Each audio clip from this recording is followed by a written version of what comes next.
تخيلوا معي أن تم قتل 10 أشخاص ينتمون إلى 3 عوائل مختلفة، وكل عائلة تسكن في منزل منفرد ويبعد عن الثاني. والغريب بالموضوع أن جميع الجثث لقوها بدون أعضائهم التناسلية. تبي تعرفون تفاصيل القضية هذه أكثر؟ خلكم مع أخوكم المحامي أحمد دشتي، والحين راح أقول لكم عن تفاصيل هذه القضية.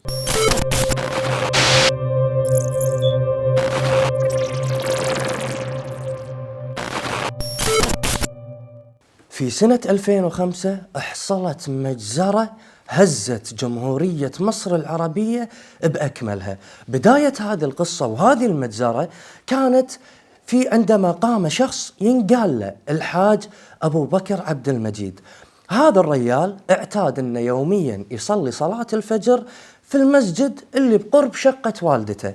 منو كان يسكن بشقة والدته؟ أمه وأخوه المحامي. طبعا بعد صلاة الفجر اعتاد الحاج أبو بكر أنه يروح ويتريق مع والدته وأخوه المحامي، وبعدها كل واحد يروح يشوف شغله ويشوف طريقه. بهذا اليوم راح طق الباب مرة مرتين وينادي، لكن ما من مجيب. قلبه وزة، قاعد يحاتي، خاف على والدته وأخوه. كسر الباب ودخل الشقة، لكن بغى يغمى عليه من هول الموضوع اللي شافه، من هول المنظر اللي شافه. لقى أمه وأخوه غرقانين بدمهم، والدم كان فريش للحين مو ناشف. هذا دليل على أن جريمة القتل حصلت بوقت قريب جدا. شنو لقى؟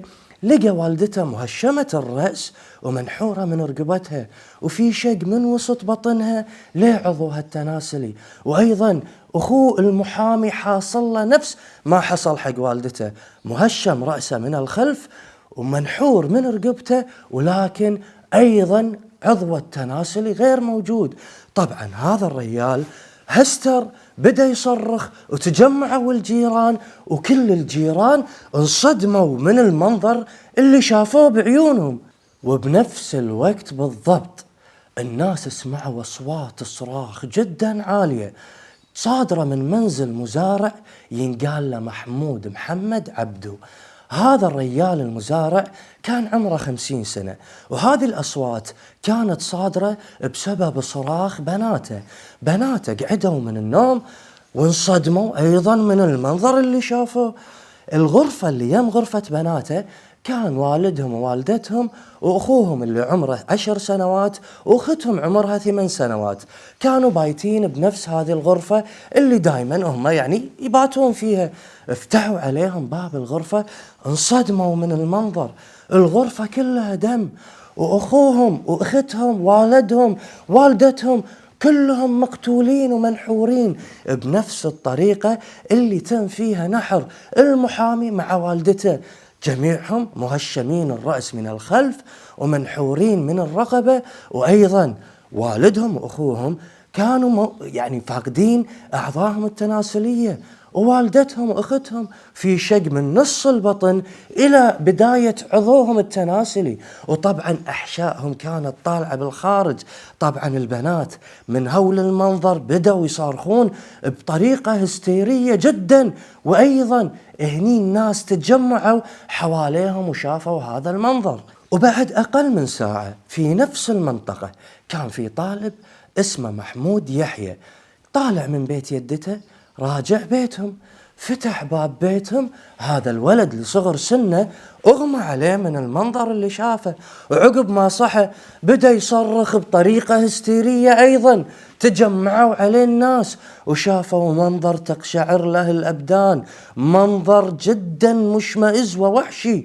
أيضا والده اللي عمره 45 سنة وكان يعمل مدرس، ووالدته عمرها 37 سنة، وعنده أخو صغير عمره 3 سنوات، وأخت الطفلة اللي عمرها ما كمل سنة واحدة.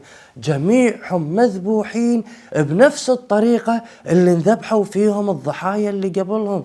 يا جماعة الموضوع شيء غريب، 10 أشخاص يتم قتلهم بهذه الوحشية وبنفس الوقت، وكل الناس من نفس المنطقة. لكن الغريب بالموضوع أن 10 أشخاص هذيل اللي ينتمون حق ال3 عوائل ما يصيرون حق بعض، ولا يعرفون بعض، ومنازلهم مو بنفس الشارع، في أحياء مختلفة لكن بنفس المنطقة. والغريب أكثر من هذا الموضوع أن المنازل كلها ما تم سرقة منهم حتى منديل واحد. يعني هذا المجرم الحيواني ما كان قصده من جرائم القتل السرقة، لكن كانت له مآرب أخرى. شنو هذه المآرب؟ تتوقعون القصة انتهت على كذي؟ خلكم معاي وراح تعرفون تفاصيل القصة أكثر الحين.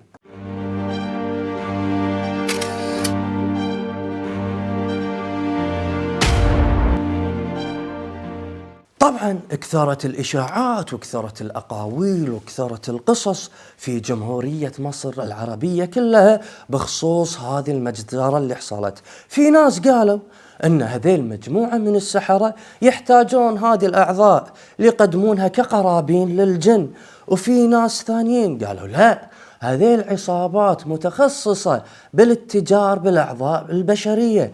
لكن أكثر الكلام والكلام المؤكد اللي طلع من سكان المنطقة نفسها اللي تمت ارتكاب الجرائم فيها، أن قبل أسبوعين كان في وفد طبي يقول أنه مبتعث من وزارة الصحة، كان يفتر على بعض المنازل وبطريقة عشوائية اختار بعض الأسر وخذ منهم عينات دم لعمل التحاليل. لكن وزارة الصحة طلعت بتصريح نفت هذا الموضوع، وقالت وزارة الصحة أن أنا ما بعثت أي فريق طبي لعمل هذه التحاليل الطبية. فيعني للحين الناس مهم عارفين شنو القصة الحقيقية لهذا الموضوع.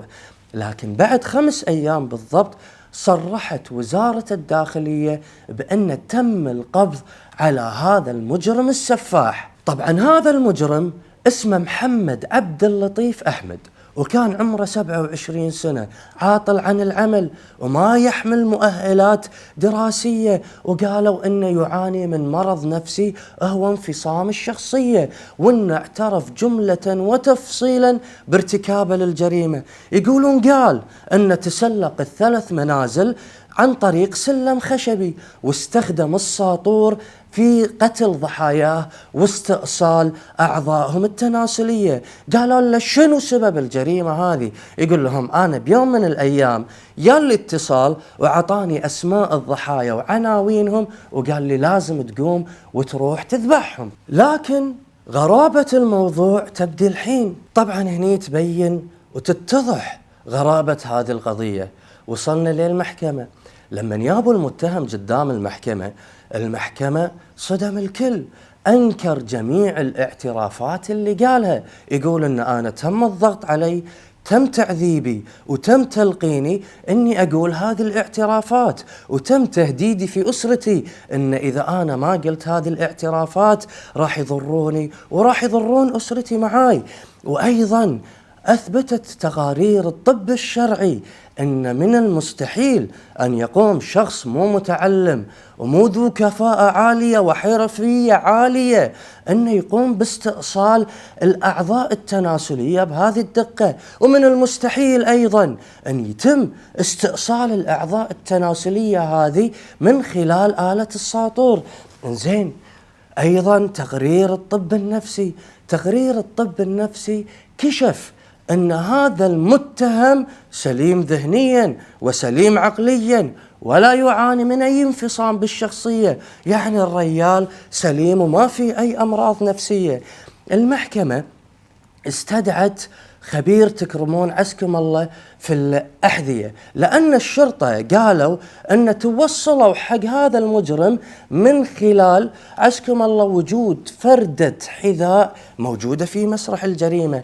وخبير الأحذية هذا لما فحص هذا الدليل الوحيد اللي كان في مسرح الجريمة، قال للمحكمة أن مقاس هذا الحذاء 42 ومقاس قدم المتهم 45، فمن المستحيل أيضا أن هذا المتهم يقدر يدخل قدمه في هذا الادعاء. لكن محامي المتهم قال معلومة جدا غريبة وخطيرة، قال أن نما إلى علمه بأن الأعضاء التناسلية هذه بعد ساعات من ارتكاب الجريمة بنفس اليوم تم وضعهم في ثلاجات منقولة ونقلهم إلى إسرائيل. انتهت المرافعة ورفعت الجلسة، وبتاريخ 6/9/2006 تم إصدار الحكم بالبراءة لهذا المتهم من التهم المنسوبة إليه. ليش؟ والمحكمة ارتكزت على شنو؟ المحكمة قالت ان احنا ما لقينا بالملف ولا دليل يقيني يؤكد على ارتكاب هذا المتهم لهذه الجرائم، وبعدين في تضارب كبير ما بين تقرير الطب الشرعي وتقرير الطب النفسي، فتم الحكم عليه بالبراءة. لكن هناك في تساؤلات عديدة تدور في الذهن والكل قام يتساءلها. أول سؤال، محامي المتهم قال معلومة خطيرة، أن نما إلى علمه أن بنفس اليوم بعد ساعات قليلة تم وضع الأعضاء التناسلية المأخوذة والمسروقة من هذيل الضحايا في ثلاجات وتم نقلها إلى إسرائيل.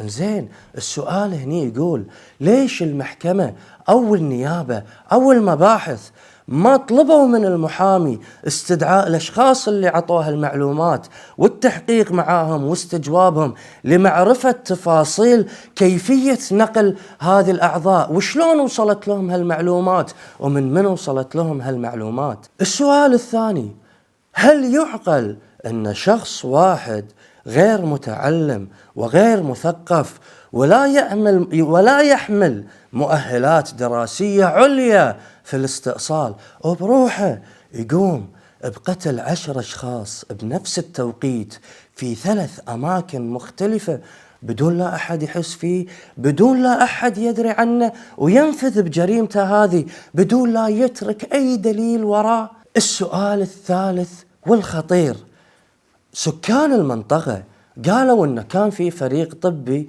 يفتر في المنطقة وأخذ عينات دم من بعض الأسر. هذا الفريق الطبي شنو صار عليه؟ وينهم؟ ما حد خذ أرقام المركبات، ما حد قدر يستدل عليهم، ما حد قدر يتوصل لهم ويحقق معاهم.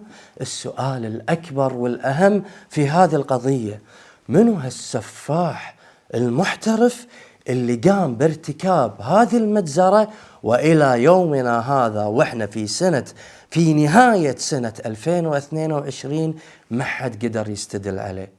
أتمنى أنكم استمتعتوا من هذه القضية وهذه القصة، وأشوفكم إن شاء الله في مواضيع وقصص جميلة مع أخوكم المحامي أحمد حسين دشتي. مع السلامة.